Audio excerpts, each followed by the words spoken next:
Good morning students, मैं Jitendra Mishra brilliant vision में आप सभी का स्वागत करता हूं। लास्ट वीडियो में हम लोगों ने स्टडी की थी साइन क्रिएटर का, यानी कि किसी भी मिरर के लिए, स्फेरिकल मिरर के लिए हम साइन क्या लेते हैं। मीन लेफ्ट टू राइट क्या जाता है, राइट टू लेफ्ट क्या जाता है, कॉनकेव मिरर के लिए क्या होता है और कॉन्वेक्स मिरर के लिए कौन सा साइन हम लेते हैं, फोकल लेंथ के लिए, डिस्टेंस ऑफ इमेज के लिए और डिस्टेंस ऑफ ऑब्जेक्ट के लिए। तो अगर आपने वो वीडियो नहीं देखा है तो मैंने आई लिंक में उसका डिस्क्रिप्शन दे रखा है, आप जाकर देख लीजिएगा।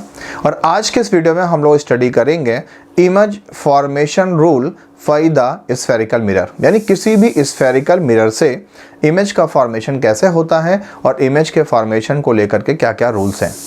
इस टॉपिक को लेकर के हर स्टूडेंट बहुत ही कंफ्यूज रहता है कि सर लाइट इधर से आ रही है, कहाँ पे मिलेगी और कैसे उसके इमेज का फॉर्मेशन होगा। तो आपके उन सभी कंफ्यूजन्स को आज यहाँ पर क्लियर किया जाएगा। तो स्टडी करते हैं image formation by the spherical mirror.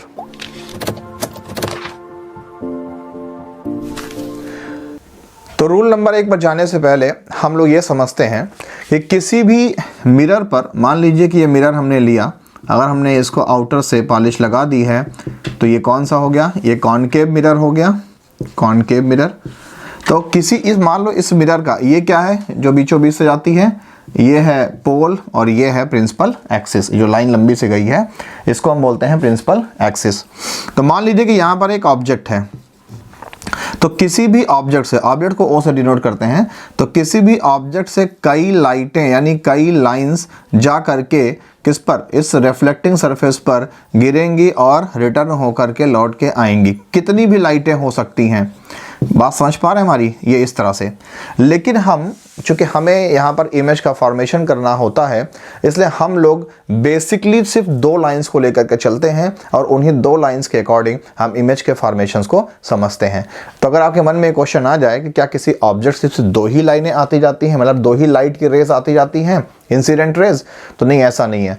कई ढेर सारी इंसिडेंट रेज आती हैं और रिफ्लेक्ट होकर के लौट जाती हैं। मगर चूंकि इमेज का फॉर्मेशन हमें करना है, इसलिए हम सिर्फ कोई 2 लाइंस ही लेकर के, कोई 2 इंसिडेंट रे लेकर के हम इमेज का फॉर्मेशन करते हैं। तो समझते हैं रूल नंबर 1 को। तो रूल नंबर 1 ये कहता है, रूल नंबर 1 कि if the incident ray is parallel to PA mean principal axis, then it reflect from principal focus। इसका मतलब समझिएगा, ये लाइन, तो फर्स्ट रूल ये कहता है कि अगर किसी भी, मान लीजिए कि हम यहाँ पर लेते हैं, क्या लेते हैं, कॉनकेव मिरर लेते हैं। कॉनकेव मिरर को हिंदी में हम बोलते हैं अवतल दर्पण। और किसी भी मिरर यानी किसी भी आईने के बीचों बीच से जो लाइन जाती है, इसको हम मुख्य अक्ष यानी प्रिंसिपल एक्सिस बोलते हैं। और जहाँ पर ये इस मिरर को कट करती है उसको हम पोल बोलते हैं। और मैंने बताया था कि जो ऑब्जेक्ट होता है वो हमेशा कहाँ होगा, लेफ्ट हैंड साइड पे होगा, यानी बाएं हाथ पर होगा। और ऑब्जेक्ट को हम ओ से शो करते हैं, ओ मीन ऑब्जेक्ट। तो फर्स्ट रूल ये कहता है कि अगर किसी भी प्रिंसिपल एक्सिस यानी मुख्य अक्ष के पैरेलल यानी समानांतर कोई भी इंसिडेंट लाइट आएगी, यानी कोई भी आपतित किरण आएगी, तो वो रिफ्लेक्शन सरफेस पर यानी इस आईने से टकरा करके जहाँ से भी प्रिंसिपल एक्सिस को कट करेगी, उस पॉइंट को हम प्रिंसिपल फोकस कहते हैं। यानी हम कह सकते हैं कि किसी भी प्रिंसिपल एक्सिस के पैरेलल आती हुई इंसिडेंट लाइट रिफ्लेक्शन के बाद जहाँ से कट करेगी प्रिंसिपल एक्सिस को, वो क्या होगा, प्रिंसिपल फोकस होगा। यानी कि इंसिडेंट रे प्रिंसिपल फोकस से होते हुए जाएगी। कब, याद रखिएगा, अगर इंसिडेंट रे प्रिंसिपल एक्सिस के पैरेलल है तो वो कहाँ से रिफ्लेक्ट के बाद जाएगी, प्रिंसिपल फोकस से जाएगी। अगर हम यही बात ले लें किसमें, ये क्या है, इसमें देखिए इंटरनल सरफेस पर हमने लगा दी है पॉलिश और इसका जो बाहरी सरफेस है, ये सरफेस, ये कैसा है, रिफ्लेक्टिंग है। तो अगर हम इसके बीचों बीच से लाइन ले जाएं तो ये क्या है, प्रिंसिपल एक्सिस है, हाँ है ना। और जहाँ पर ये इसको कट कर रही है वो क्या हो गया, पोल हो गया। और ये मिरर कौन सा है, ये है कॉन्वेक्स मिरर, जिसको हम हिंदी में बोलते हैं उत्तल दर्पण। तो हमें मालूम है कि कॉन्वेक्स मिरर में जो इमेज का फॉर्मेशन होता है वर्चुअल होता है। तो मान लीजिए ये एक ऑब्जेक्ट है ओ, यहाँ से लाइट कैसे आ रही है, पैरेलल आ रही है। किसके पैरेलल आ रही है? प्रिंसिपल एक्सिस यानी मुख्य अक्ष के पैरेलल। तो ये लाइट क्या होगी, याद करिए, जो कॉन्वेक्स मिरर होता है यानी उत्तल दर्पण होता है वो डाइवर्जिंग होता है, लाइट को डाइवर्ज कर देता, फैला देता है। तो इसको अगर हम पीछे बढ़ा के देखें तो जहाँ से ये लाइट हमें आती हुई महसूस हो रही है वो क्या है? फोकस है। तो यहाँ पर हमें दो बातें पता चली कि अगर किसी भी कॉनकेव मिरर में कोई भी इंसिडेंट लाइट प्रिंसिपल एक्सिस के पैरेलल आएगी तो वो रिफ्लेक्ट होकर के फोकस से होकर जाएगी, और किसी भी कॉन्वेक्स मिरर यानी उत्तल लेंस में, उत्तल दर्पण में जो भी लाइट आएगी मुख्य अक्ष यानी प्रिंसिपल एक्सिस के पैरेलल वो डाइवर्ज हो जाएगी और जो हमें पीछे से फोकस से आती हुई महसूस होगी। तो ये था इमेज फॉर्मेशन का रूल नंबर 1। आपको ज़रूर याद रखना है कि अगर लाइट प्रिंसिपल एक्सिस के पैरेलल आ रही है तो फोकस से होकर जाएगी, जिससे हमें इमेज फॉर्मेशन में आसानी होगी।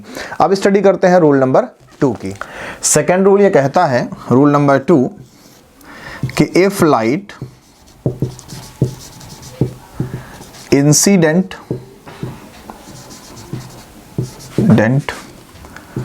एट सेंटर ऑफ कर्वेचर, जिसको याद हो हमने सी से डिनोट किया था, देन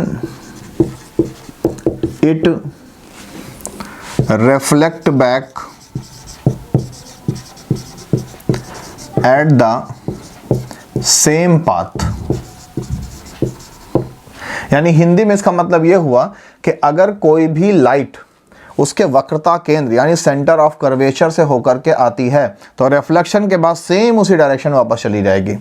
एग्जाम्पल के फॉर्म में देखें, मान लीजिए फर्स्ट हमने ले लिया, ये क्या है? ये है हमारा, आप तो पहचान गए होंगे, ये है कॉनकेव मिरर जिसको हम हिंदी में बोलते हैं अवतल दर्पण। तो ये है कॉनकेव मिरर। ये क्या है? इसकी प्रिंसिपल एक्सिस है। ये क्या है? इसका पोल यानी ध्रुव है। और मान लीजिए कि कहीं जो लाइट आ रही है, अब ध्यान दीजिएगा, मैंने आपको सेंटर ऑफ कर्वेचर समझाया था, अगर कोई भूल गया ध्यान दीजिए, वक्रता केंद्र किसे कहते हैं? ये जो हमारा अवतल दर्पण है ये किसी न किसी स्फेरिकल मिरर यानी गोलीय दर्पण का हिस्सा रहा होगा। तो उस गोलीय दर्पण का कोई ना कोई सेंटर रहा होगा। तो जिस भी गोलीय दर्पण का ये हमारा अवतल दर्पण हिस्सा है यानी कॉनकेव मिरर हमारा पार्ट है, उसी के सेंटर को हम क्या बोलते हैं? सेंटर ऑफ कर्वेचर बोलते हैं। तो अगर मान लेते हैं कि कोई लाइट किसी भी ऑब्जेक्ट से आ रही है और वो लाइट सेंटर ऑफ कर्वेचर से आती है, ये ध्यान दीजिए, ये लाइट कौन सी लाइट है? ये इंसिडेंट रे है। कहाँ से आ रही है? किसी इन्फिनाइट पर रखे हुए ऑब्जेक्ट से आ रही है। वो कहाँ से, किसके through I? Centre of curvature के थ्रू आई। तो रिफ्लेक्शन के बाद वो इसी रास्ते से वापस लौट जाएगी जिस रास्ते से ये आई थी। अगर इसी चीज़ को हम कॉन्वेक्स मिरर में देखें, जिसको हिंदी में बोलते हैं उत्तल दर्पण, कौन सा मिरर है? कॉन्वेक्स मिरर है ये, कॉन्वेक्स मिरर। तो इसमें ये क्या है? प्रिंसिपल एक्सिस है। ये क्या है? पोल है। तो हमें मालूम है कि जो कॉन्वेक्स मिरर होता है इसमें वर्चुअल इमेज बनता है वो हमेशा मिरर के बिहाइंड बनता, पीछे बनता है। तो मान लीजिए कि ये एक लाइट आ रही है और ये लाइट आई, इस लाइट को हम क्या बोलेंगे? इस लाइट को हम बोलेंगे इंसिडेंट रे। ये देखो, ये इंसिडेंट रे है और टकरा कर रिफ्लेक्ट होकर लौट गई। पीछे बढ़ा के देखेंगे तो जहाँ पर ये मिलती हुई महसूस हो रही है या जहाँ से आती हुई महसूस हो रही है वो क्या है? सेंटर ऑफ कर्वेचर है। तो यानी कि चाहे कॉन्वेक्स मिरर हो चाहे कॉनकेव मिरर हो, लाइट अगर सेंटर ऑफ कर्वेचर के थ्रू आएगी तो रिफ्लेक्ट होकर सेम उसी पाथ से लौट जाएगी। यहाँ भी देख लो, लाइट आई, रिफ्लेक्ट हुई और सेम पाथ में लौट गई। इसको हमने पीछे बढ़ा के देखा तो सेंटर ऑफ कर्वेचर से हमें ये आती हुई लाइट महसूस हो रही है क्योंकि ये कॉन्वेक्स मिरर है और यहाँ पर जो इमेज बनता है वो वर्चुअल बनता है। अब स्टडी करते हैं पॉइंट नंबर 3 की, जिसको हम रूल नंबर 3 कहते हैं। रूल नंबर 3 ये कहता है, रूल नंबर 3, कि if a light incident at focus then it becomes parallel to PA mean principal axis after reflection। यानी सेकेंड रूल ये कहता है कि अगर कोई भी इंसिडेंट लाइट किसी भी ऑब्जेक्ट से आती है और वो फोकस से एंट्री करती है तो रिफ्लेक्शन के बाद वो प्रिंसिपल एक्सिस के पैरेलल निकल जाएगी। पिक्चर से अगर हम समझें तो ये है हमारा कॉनकेव मिरर, ये है प्रिंसिपल एक्सिस, ये है पोल, और मान लेते हैं कि ये है इसका फोकस। तो लाइट ध्यान दीजिएगा कहाँ से इंटर की, फोकस से इंटर की। ये क्या है, हमारी इंसिडेंट रे है। कहाँ से आई, किसी ऑब्जेक्ट से। किस पॉइंट से आई, फोकस से इसने एंट्री की।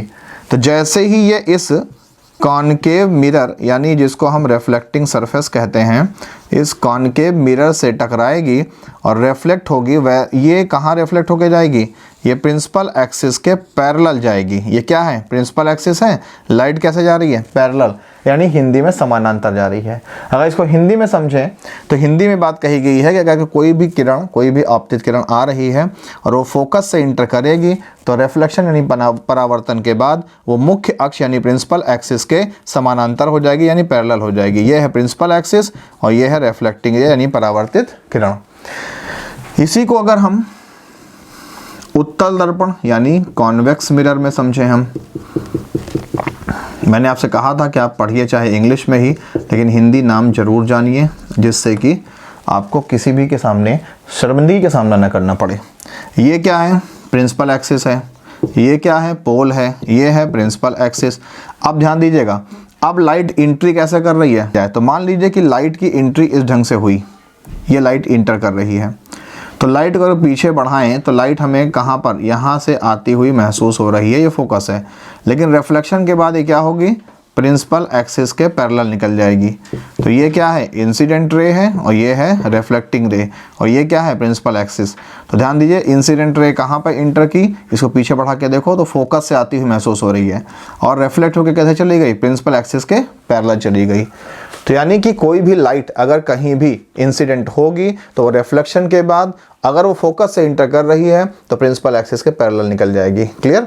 अब हम स्टडी करते हैं रूल नंबर 4 की। रूल नंबर 4 ये कहता है, रूल नंबर 4 कि if the incident ray lies at pole of the mirror, then it go back at the same angle after reflection। Hindi मतलब समझते हैं। फोर्थ रूल ये कहता है कि अगर कोई भी लाइट किसी भी मिरर के पोल पर आकर इंटेंस होती है तो जितने एंगल पर वो पोल पे आके इंटेंस होगी उतने ही एंगल से वो रिफ्लेक्ट होगी। पिक्चर के फॉर्म में अगर हम देखें तो ये है कॉनकेव मिरर, जिसको हम हिंदी में बोलते हैं अवतल दर्पण। ये है इसका प्रिंसिपल एक्सिस, जिसको हिंदी में बोलते हैं मुख्य अक्ष, और ये है पोल यानी ध्रुव। तो मान लीजिए कि लाइट कहाँ पर आके इंटेंस हुई, ये देखो ये क्या है, इंटेंस रे है, हिंदी में आपतित किरण है। ये कहाँ पे आकर के इस मिरर के पोल पर आके इंटेंस हुई तो रिफ्लेक्ट हो करके ये सेम, ये क्या है, रिफ्लेक्ट रे है। तो ये जितने एंगल पर इंटेंस हुई है मान लीजिए एंगल आई है ये, तो उतना ही एंगल बनाते हुए किससे, प्रिंसिपल एक्सिस से ये क्या हो जाएगी, रिफ्लेक्ट हो जाएगी। याद करिए रिफ्लेक्शन का रूल नंबर 1 कि the angle of incidence and the angle of reflection will be same. तो ये बात याद रखिएगा। अगर इसी को हम कॉन्वेक्स मिरर में देखें, कौन सा मिरर है ये है कॉन्वेक्स मिरर, हिंदी में क्या बोलते हैं, उत्तल दर्पण। ये क्या है, इसका प्रिंसिपल एक्सिस है, जहाँ पे कट कर रहा है क्या है, पोल है। तो मान लीजिए कि लाइट ने कहाँ एंट्री की, इसके यहाँ पर एंट्री की और ये लाइट को क्या करता है, डाइवर्ज कर देता है। तो ये है इंसिडेंट रे। जितने एंगल इसने बनाया किससे, इस प्रिंसिपल एक्सिस से, यानी आई, उतने ही एंगल को बनाकर क्या हो गया, रिफ्लेक्ट हो गया। तो ये है रिफ्लेक्टिंग रे। तो ये थे 4 रूल, जिन रूल्स को अडॉप्ट करके हम किसी भी स्फेरिकल मिरर से पिक्चर का फॉर्मेशन या इमेज का फॉर्मेशन करते हैं। तो ब्रीफली एक बार हम चारों रूल्स को फिर से रिवाइज कर लेते हैं बहुत ही इजी पिक्चर के फॉर्म में। तो रूल नंबर 1 को हम एक पिक्चर के फॉर्म से समझते हैं। रूल नंबर 1 ये कहता है, मान लीजिए कि हमने यहाँ पर एक कॉनकेव मिरर ले लिया। तो रूल नंबर 1 ये कहता है, ये कॉनकेव मिरर है, ये इसका प्रिंसिपल एक्सिस है, ये इसका पोल है, यहाँ पर ये ऑब्जेक्ट रखा हुआ जिसको हिंदी में हम वस्तु कहते हैं, और ये क्या है, जो लंबी सी लाइन गई, प्रिंसिपल एक्सिस है। तो अगर प्रिंसिपल एक्सिस से किसी भी ऑब्जेक्ट यानी वस्तु से चलकर कोई भी इंसिडेंट रे आएगी तो वो रिफ्लेक्शन के बाद प्रिंसिपल एक्सिस में फोकस से होकर के रिफ्लेक्ट होकर के जाएगी, चाहे वो कॉनकेव मिरर हो जो हमारे सामने है, और चाहे वो कॉन्वेक्स मिरर हो, अभी मैंने पीछे आपको समझाया था। रूल नंबर 2 ये कहता है कि अगर, फिर हमने क्या ले लिया, कॉनकेव मिरर ले लिया, और ये क्या है, इसका प्रिंसिपल एक्सिस है, ये क्या है, इसका पोल है। तो रूल नंबर 2 ये कहता है कि अगर कोई भी incident ray centre of curvature, ये सेंटर ऑफ कर्वेचर है, सेंटर ऑफ कर्वेचर मैंने पीछे के वीडियोस में आपको समझाया है और अभी अभी इस वीडियो में भी समझाया है। तो ये क्या है, ये इंसिडेंट रे है, क्या है, ये आ रही है, और जब ये कहाँ से जाएगी, सेंटर ऑफ कर्वेचर से जा करके इस रिफ्लेक्टिंग सरफेस से यानी इस मिरर से टकराएगी, तो टकराकर सेम पाथ पर रिफ्लेक्ट होकर के लौट जाएगी, यानी जिस रास्ते से आएगी उसी रास्ते पर लौट जाएगी। कब, जब incident ray centre of curvature से इंटर करेगी। रूल नंबर 3 ये कहता है कि अगर कोई भी लाइट, ये है पोल और ये क्या है, प्रिंसिपल एक्सिस है, तो अगर कभी भी कोई लाइट कहाँ से, फोकस से इंटर करेगी, ये मान लीजिए कि फोकस है और ये क्या था, हमारा इंसिडेंट रे था, तो अगर वो कोई भी इंसिडेंट रे ऑब्जेक्ट से आकर के फोकस से इंटर करेगी तो रिफ्लेक्शन के बाद वो प्रिंसिपल एक्सिस के पैरेलल हो जाएगी। ये प्रिंसिपल एक्सिस है और ध्यान दीजिए लाइट कहाँ से आ रही है, फोकस से आई है, और ये क्या हुआ, रिफ्लेक्शन हुआ, और रिफ्लेक्शन होने के बाद ये रिफ्लेक्टेड रे कैसी हो गई, इस प्रिंसिपल एक्सिस के पैरेलल हो गई। क्लियर। रूल नंबर 4 ये कहता है कि अगर कोई भी लाइट, ये क्या है, हमारा कॉनकेव मिरर है, ये प्रिंसिपल एक्सिस है, ये इसका पोल है, अगर कोई भी इंसिडेंट लाइट कहाँ पर, पोल पर आकर गिरती है, ये क्या है, इंसिडेंट रे है, तो वो जितने एंगल पर पोल पर गिरी है यानी इंसिडेंट हुई है उतना ही एंगल बनाते हुए वो रिफ्लेक्ट हो जाएगी, यानी आई और आर सेम होंगे। ये चारों रूल्स हैं, rules for image formation by spherical mirror. तो उम्मीद करता हूँ कि आपको ये रूल्स जो स्फेरिकल मिरर में इमेज फॉर्मेशन के लिए है आपको डेफिनेटली समझ में आया होगा। अगर आपको ये रूल समझ में आया है तब तो आप मिरर्स के या लेंस के किसी भी तरह के न्यूमेरिकल्स का आंसर दे पाएंगे कि इमेज का फॉर्मेशन कहाँ होगा, यू वी एफ की पोजीशन कहाँ होगी। अगर इसको आप नहीं समझ पाए हैं तो आपको लाइफ टाइम प्रॉब्लम होगी कि लाइट कहाँ से आ रही है और तो कहाँ से रिफ्लेक्ट होगी और इमेज का फॉर्मेशन कहाँ होगा और कैसे होगा।